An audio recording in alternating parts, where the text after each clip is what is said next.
Hello everyone, कशा आहात तुम्ही सर्वजण? तर तुम्हा सर्वांचं पुन्हा एकदा ई सारथी ऑनलाईन या यूट्यूब प्लॅटफॉर्मवरती खूप खूप स्वागत आहे. तर मित्रांनो, मी तुमची बायोलॉजी मेंटर प्रगती मॅम. आजच्या लेक्चरमध्ये आपण बायोलॉजीचा एकदम इंटरेस्टिंग आणि इम्पॉर्टंट असा टॉपिक पाहणार आहोत, ज्याचे नाव आहे पोल्युशन. तर मित्रांनो, जो की आपल्या समाजासाठी दिवसेंदिवस गंभीर विषय होत चाललेला आहे, म्हणजेच आपलं प्रदूषण. तोच टॉपिक या लेक्चरमध्ये आपण डिस्कस करणार आहोत. तर मित्रांनो, याच्यामध्ये आपण काय काय पाहणार आहोत? So what is pollution, then types of pollution, what is air pollution, different causes of air pollution, how to controlling the air pollution, and last one that is our role of controlling air pollution.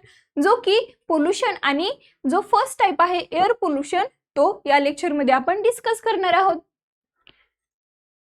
अरे what happen, काय झालं हिला? ही अशी का रडत असेल बर? भगवंताने आपल्याला एवढी सुंदर व सुंदरा दिली आणि ही अशी रडते का? का रडत असेल बर?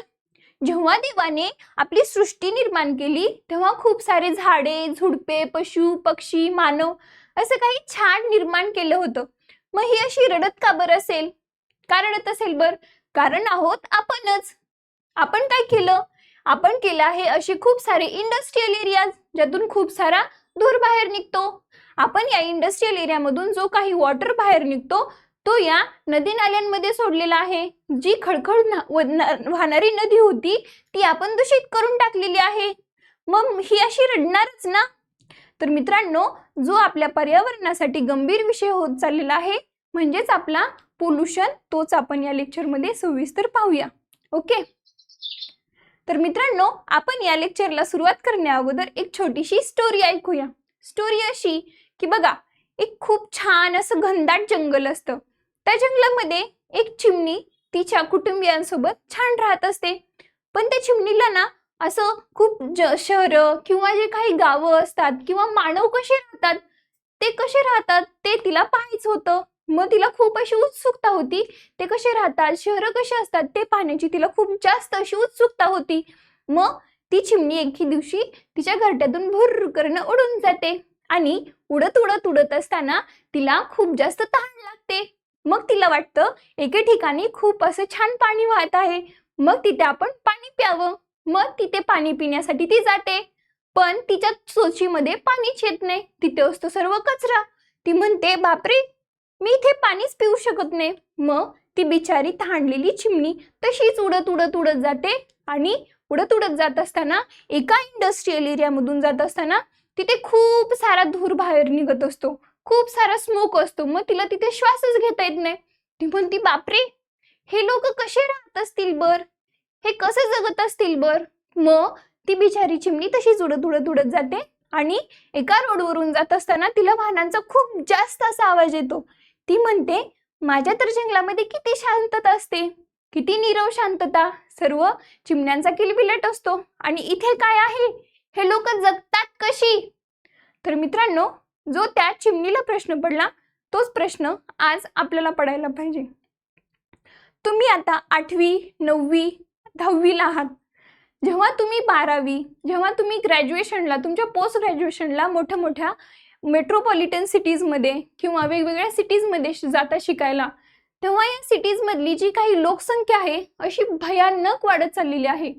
मग मित्रांनो, त्या लोकसंख्येसाठी निवारा तयार करण्यासाठी जे काही सिटीज जवळचे जंगलं आहेत ती मोठ्या प्रमाणात तोडली जातात. मग आपल्या गव्हर्नमेंटने जो काही या लोकसंख्येवरती कंट्रोल आणला पाहिजे का दिवसेंदिवस अशी जंगलं तोडली पाहिजे, हे तुम्हीच ठरवा. तर मित्रांनो, अशी छोटीशी स्टोरी मी तुम्हाला एका व्हिडिओच्या माध्यमातून समजावून सांगते. बघा, असं छान असं जंगल असतं, इथे खूप सारे झाडे झुडपे, असे पक्षी वगैरे असतात. ही आपली चिमणी, तिला खूप जास्त उडायचं असतं. मग ती उडत उडत उडत जाते आणि तिला खूप तहान लागते. तहान लागल्यानंतर एके ठिकाणी तिला पाणी दिसतं, मग ती पाणी प्यायला जाते, पण तिथे असतो सगळा कचरा. मग तिला पाणी पिता येत नाही. मग बिचारी तहानलेली चिमणी परत उडत उडत उडत जाते. एका इंडस्ट्रियल एरियामधून जात असताना तिथे असतो सर्व धूर. मग तिला तिथे श्वास घेता येत नाही आणि एका रोडवरून जात असताना तिला खूप साऱ्या वाहनांचा आवाज येतो आणि ती म्हणते की बापरे, हे लोक कसे राहत असतील.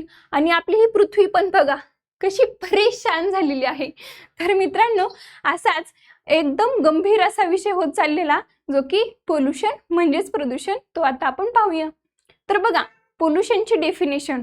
Pollution is the introduction of harmful, undesirable or toxic substances called pollutants or energy into the environment, causing adverse changes and negative impacts on ecosystem, human health and quality of air, water and soil. बघा, pollution म्हणजे काय? जे की आपल्या वातावरणामध्ये जे नको असलेले हार्मफुल, टॉक्सिक किंवा अनडिझायरेबल सबस्टन्सेस आपल्या या वातावरणामध्ये काय झालेले आहेत, मिक्स झालेले आहेत आणि आपले जे एन्व्हायरमेंट आहे त्याच्यावरती काय करतात, तर नेगेटिव्ह इम्पॅक्ट करतात. ते आपल्या ह्युमन हेल्थवरती पण नेगेटिव्ह इम्पॅक्ट करतात. आपल्या जी एअरची क्वालिटी आहे, आपल्या वॉटरची क्वालिटी आहे आणि आपल्या सॉइलची क्वालिटी आहे ती काय करतात, तर खराब करतात. त्याच्यामध्ये ते मिक्स होतात नको असलेले पदार्थ.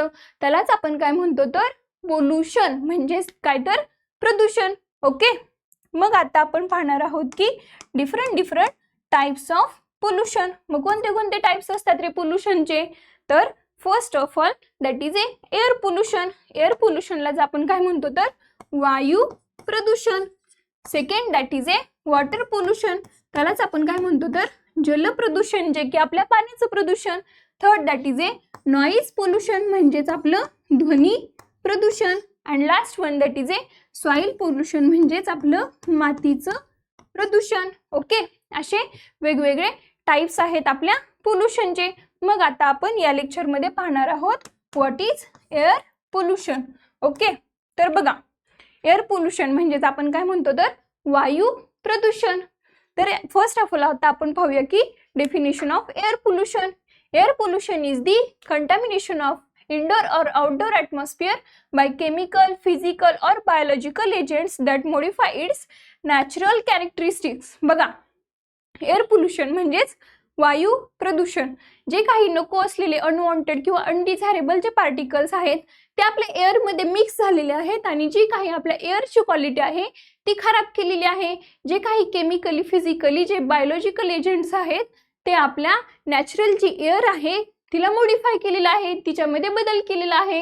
ओके, आणि आपले जे काही इनडोर आणि आउटडोर जे काही वातावरण आहे, जे काही ॲटमॉस्फिअर आहे त्याच्यामध्ये काय केलेलं आहे, तर नेगेटिव्ह इम्पॅक्ट केलेला आहे. त्यालाच आपण काय म्हणतो, तर एअर पोल्युशन म्हणजेच वायू प्रदूषण.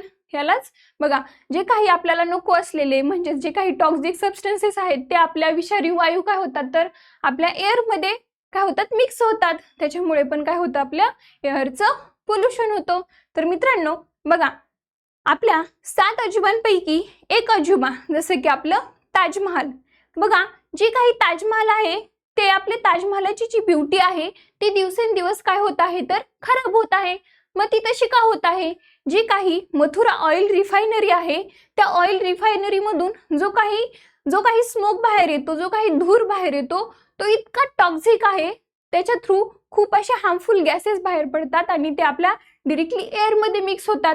मग त्याच्यामुळे जी काही आग्र्यामधली आपली जी काही ताजमहाल आहे त्याची जी मार्बल आहे ती येलो कलरची होत आहे.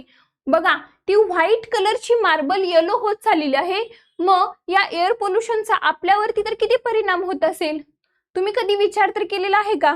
तर मित्रांनो बघा, असा एअर पोल्युशन जो की आपल्या समाजासाठी दिवसेंदिवस खूपच असा गंभीर विषय होत चाललेला आहे. मग हा एअर पोल्युशन कशामुळे होतो? मग आता आपण पाहूया की कॉजेस ऑफ एअर पोल्युशन.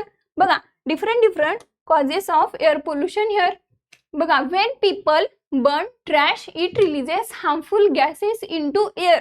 जो काही कचरा आहे तो आपण जाळल्यानंतर पण काय होतं, तर आपल्या हवेचं प्रदूषण होतं.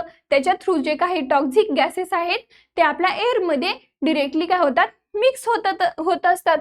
दी burning of coal for electricity contributes to air pollution. बघा, जो काही इलेक्ट्रिसिटी आपण कोळसा जाळतो व त्या कोळशा थ्रू पण काय होतात, टॉक्सिक सबस्टन्सेस बाहेर पडतात आणि ते पण काय होतं, तर त्याच्यामुळे पण एअर पोल्युशन होतं. Then the extensive use of chemicals on farm can release the toxic gases. जे काही आपण आपला शेतकरी बघा आधुनिक काळामध्ये त्याचं उत्पन्न वाढवण्यासाठी शेतकरी काय करत आहे, तर जास्तीत जास्त फर्टिलायझर्स अँड केमिकल्सचा यूज करत आहे. मग त्याने काय होतं, मग जे काही केमिकल स्प्रे केल्यानंतर ते काय होतात, तर डिरेक्टली आपल्या हवेमध्ये मिक्स होतात. मग ते हवेमध्ये मिक्स झाल्यानंतर एअरचं पोल्युशन होतं आणि जी काही आपली सॉइलचं पण प्रदूषण होतं. मग जे काही केमिकल पार्टिकल्स असतात ते सॉइलमध्ये पण डिरेक्टली ऍब्झॉर्ब होतात. Okay. Then vehicles such as cars emits harmful gases that pollutes the air. बघा, जे काही कार्स असतील, बसेस असतील, ऑटो रिक्षाज असतील, जे काही ट्रक्स असतील ते पण काय करतात तर आपल्या या एअरमध्ये त्यांचे बघा जो काही कार्बन डायऑक्साईड हा जो वायू आहे तो काय करतात तर ते डिरेक्टली मिक्स होतो आपल्या हवेमध्ये. मग त्यांच्या थ्रू व्हेकल्समुळे पण काय होतं तर एअरचं पोल्युशन खूप मोठ्या प्रमाणात होत आहे. ओके. तर बघा, factory generate smoke and pollutants during the production processes. बघा, जे काही फॅक्टरीज आहेत, तुमचं जे काही biscuit, chocolates production, then sugar factories, chemical factories, या फॅक्टरीजमधून खूप मोठ्या प्रमाणात काय होतं तर धूर बाहेर पडतो त्यांच्या चिमण्यांमधून. मग त्याच्यामुळे पण आपल्या काय होतं तर वायू प्रदूषण होतं. देन बघा, using coal or wood for cooking can generate smoke that pollutes the air. बघा, जे काही आपण कुकिंगसाठी वगैरे वूड वापरतो, आत्ताच्या काळात LPG आलेला आहे त्याच्यामुळे आपण त्याचा यूज कमी करतो. पण पूर्वीच्या काळी जेव्हा LPG वगैरे नव्हते तर तेव्हा काय करायचे तर लाकडाचा यूज करून चुलीवरती स्वयंपाक बनवायचे. मग बाळांनो, कधी चुलीवरती स्वयंपाक करत असताना काही वेळेस लाकूड ओलं राहायचं. मग त्या लाकडामधून जो काही कार्बन मोनॉक्साईड नावाचा हार्मफुल असा वायू बाहेर पडायचा. मग तो आपल्या हेल्थसाठी इतका हार्मफुल असतो तुम्ही विचारही करू शकत नाही. मग जे काही कोल किंवा वूड आहे ते पण काय करतात तर आपल्या एअरचं पोल्युशन करतात. ओके. आता बघा, कटिंग डाऊन ऑफ ट्रीज हे सगळ्यात मोठं कारण आहे एअरचं पोल्युशन वाढत आहे. कारण का तर बघा, जे काही आपले ट्रीज आहेत तर ते काय करतात रे, ते आपल्याला ऑक्सिजन रिलीज करतात आणि जो काही आपल्या ॲटमॉस्फिअर मधला जो कार्बन डायऑक्साईड आहे तो काय करतात ॲब्झॉर्ब करतात आणि ऑक्सिजन रिलीज करतात. मग असं जर का आपण ह्या झाडांचं दिवसेंदिवस जर का वृक्षतोड केली तर जे काही आपल्या वातावरणामधलं कार्बन डायऑक्साईडचं प्रमाण आहे ते खूपच जास्त वाढेल आणि ऑक्सिजनचं प्रमाण काय होईल तर कमी होईल. मग काही दिवसांनी आपल्याला अशी वेळ येईल की ते नसतात का आपल्याला ऑक्सिजनचे सिलेंडर, तेच पाठीवरती घेऊन आपल्या स्कूलमध्ये जावं लागेल. मग बाळांनो, अशी वेळ येऊ द्यायची का आपल्यावर? नाही येऊ द्यायची. मग तुम्ही काय करू शकता तर तुमच्या बर्थडेच्या दिवशी किंवा तुमच्या स्कूलमध्ये वगैरे वेगवेगळ्या प्रकारचे वृक्ष लागवडीचे किंवा अशा वेगवेगळे उपक्रम सुद्धा राबवू शकता तुमच्या गावामध्ये वगैरे. आणि तुमचा जेव्हा बर्थडे असेल तेव्हा तुम्ही एखादं वृक्ष तुमच्या शाळेमध्ये, तुमच्या घरासमोर वगैरे लावू शकता. Okay.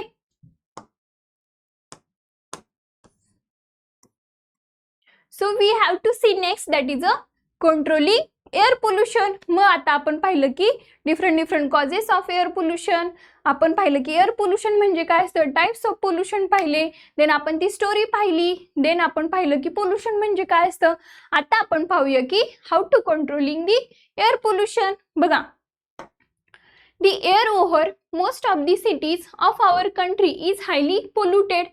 This polluted air damaging our health and property gradually. So air pollution must be controlled as soon as possible. So some of the ways of controlling air pollution are given below. बघा, जे काही air pollution आहे त्याच्यामुळे आपल्याला वेगवेगळ्या प्रकारचे जे काही लंग्स कॅन्सर असतील, जे काही ॲक्यूट रेस्पिरेटरी इन्फेक्शन असेल आणि जो काही आता मोठ्या प्रमाणात स्ट्रोकचा पण लोकांना धोका वाढत आहे तो पण कशामुळे होत आहे तर या एअर पोल्युशनमुळेच होत आहे. तर मित्रांनो, याच्यामुळे आपली जी काही हेल्थ आहे आणि वेल्थ आहे ती पण मोठ्या प्रमाणात काय होत आहे तर खर्च होत आहे. ओके.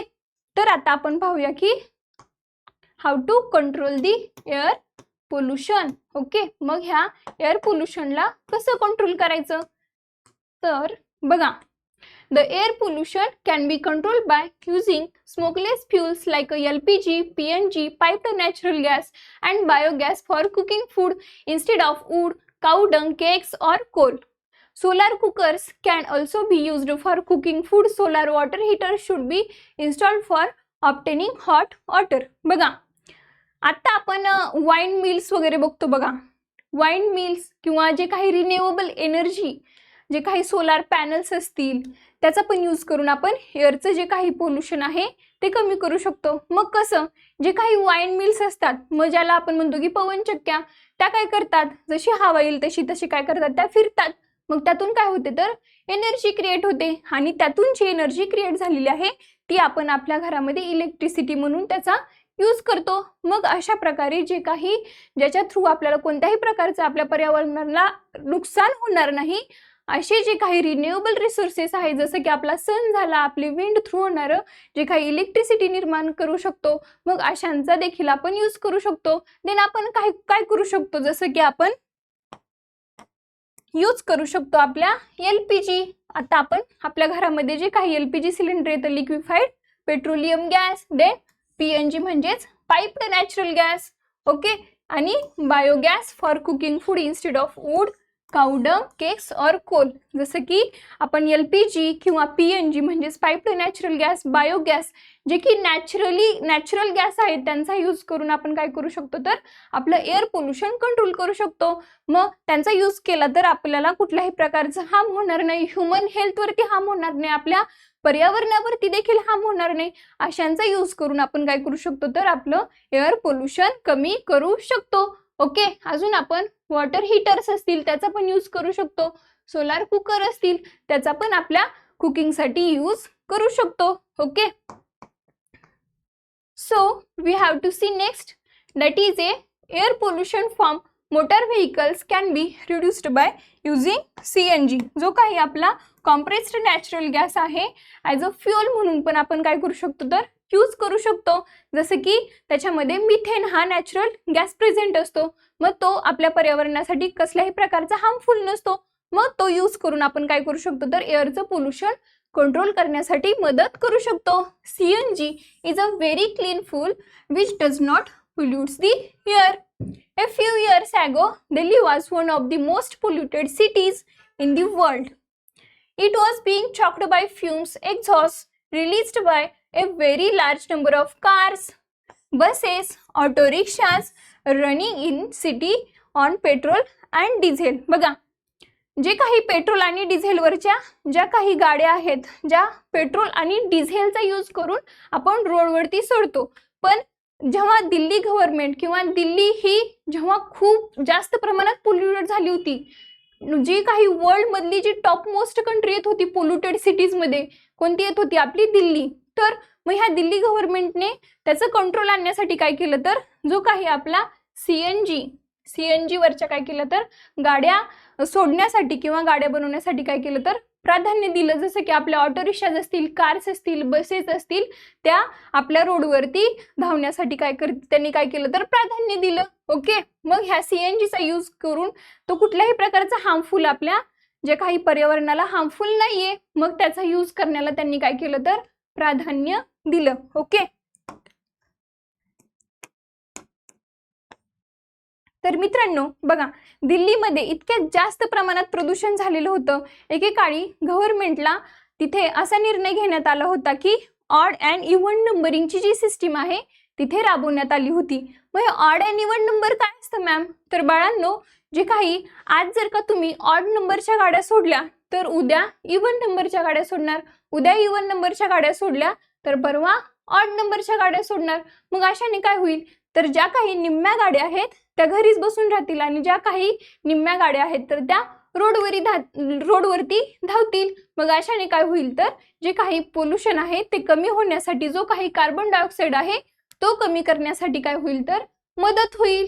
तर आता आपण कोरोनामध्ये मास्क लावले, पण तिथले जे विद्यार्थी आहेत ते शाळेत जाताना तिथे हिवाळ्यामध्ये जेव्हा शाळेत जातात तिथे खूप असा स्मोक असतो, मग त्याच्यामुळे त्यांना श्वास घ्यायला प्रॉब्लेम येतो. मग ते विद्यार्थी तेव्हा पण ते काय करत होते तर मास्क हे लावत होते. मग बघा, तुम्ही विचारही करू शकत नाही की इतक्या जास्त मोठ्या प्रमाणात इथे काय आहे तर पोल्युशन आहे.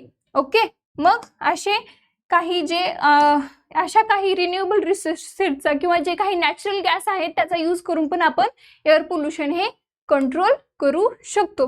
ओके, तर बघा, आता आपण पाहिलं की कसं कंट्रोल करायचं, पण आपली पण काही जबाबदारी आहे का मॅम एअर पोल्युशन कमी करण्यासाठी? अरे हो, सगळ्यात मोठी जबाबदारी आहे तुझी. एअर पोल्युशन कमी करण्यामध्ये तुझी जबाबदारी आहे. मग कशी?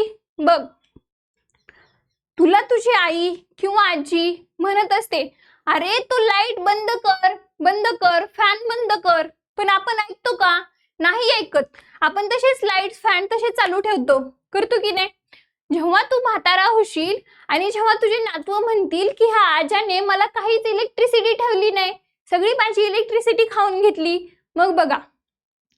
आता बाळांनो, आता दिवाळी येत आहे. मग तुम्ही काय उडवणार? फटाके उडवणार. मग मी असं म्हटलं की तुम्ही say no to the crackers campaign राबवा. मग तुम्ही काय म्हणणार? अहो मॅम, आता दिवाळी येते आणि आम्हाला खूप सारे फटाके उडवायचे, तुम्ही असलं काय कॅम्पेन? फटाके उडवू नका म्हणून असं आम्ही काही कॅम्पेन राबवू? अरे बाळा, तुला जर का भविष्यात स्ट्रोक येणार असेल, तुला वेगवेगळ्या प्रकारचे लंग कॅन्सर होणार असतील, मग तू का बरं अशा प्रकारची इनिशिएटिव्ह राबवणार नाही? काय करतो त्या दिवाळीला त्या फटाक्यांना? तर बाळांनो, सगळ्यात मोठा रोल आहे तो आपला. मग कसा ते पहा. We should use bicycles for covering short distances. आपण आपल्या सायकलचा देखील यूज करू शकतो जेव्हा आपल्याला खूप कमी अंतर जायचं असेल तेव्हा. Okay, this will save precious fuels like a petrol which we use in cars, scooters and motorcycles and also reduce air pollution. If the school is not far off, we should go to school on foot or by a bicycle. Otherwise, we should use the school bus or public transport bus for going to the school. बघा, जर का तुमचं school खूप लांब नसेल, जवळ असेल, तर तुम्ही काय करू शकता? तर पायी पायी जाऊ शकता, जे की मोटरसायकल्स किंवा वेगवेगळ्या व्हेकल्सचा यूज करून जे काही पेट्रोलचं जे कंबशन होणार आहे आणि त्यातून जो काही कार्बन डायऑक्साईड बाहेर पडणार आहे, मग काय होईल? तर तुम्ही जर का चालत गेले आणि बायसिकलवर, तुमच्या सायकलवर गेले, तर काय होईल? तर मग ते कमी होईल. मग बाळांनो, जर का तुमचं स्कूल लांब असेल, तर मग तुम्ही काय करू शकता की तुम्ही जर का तुमच्या स्कूलमध्ये किंवा तुमच्या क्लासमध्ये 100 विद्यार्थी असाल, तर मग तुम्ही 100 विद्यार्थी प्रत्येक जण सेपरेट गाडीमध्ये येणार का? नाही ना. मग तुम्ही 100 विद्यार्थी एका स्कूल बसमध्ये बसून गेलात, तर काय होईल? मग पोल्युशन कमी करण्यामध्ये मदत होईल की नाही? मग अशा प्रकारे आपण आपला देखील याच्यामध्ये काय आहे? तर खूप मोठा वाटा आहे. तसंच बाळांनो, तुम्ही काय करू शकता? तर वेगवेगळ्या झाडं पण तुम्ही लावू शकता, ज्यातून काय होईल? तर एअरचं पोल्युशन कमी होण्यासाठी मदत होईल. ओके, मग आता आपण पाहिलं की our role of controlling air pollution. तर बाळांनो, मला आशा आहे की तुम्हा सर्वांना हा टॉपिक समजला आहे आणि तुम्ही समाजासाठी एक जबाबदार नागरिक आहात असं समजून तुम्ही वेगवेगळ्या प्रकारची झाडं वगैरे लावाल, मला आशा आहे. तर मित्रांनो, असा हा पोल्युशन टॉपिक, असा छोटासा टॉपिक होता, तो आता आपण इथेच थांबूया. आणि जर का हा व्हिडिओ तुम्हाला आवडला असेल, तर तुम्ही लाईक करा आणि आमच्या चॅनलला सबस्क्राईब करा. तर ओके, थँक्यू बाळांनो. Good day to all of you and always keep smiling. Thank you.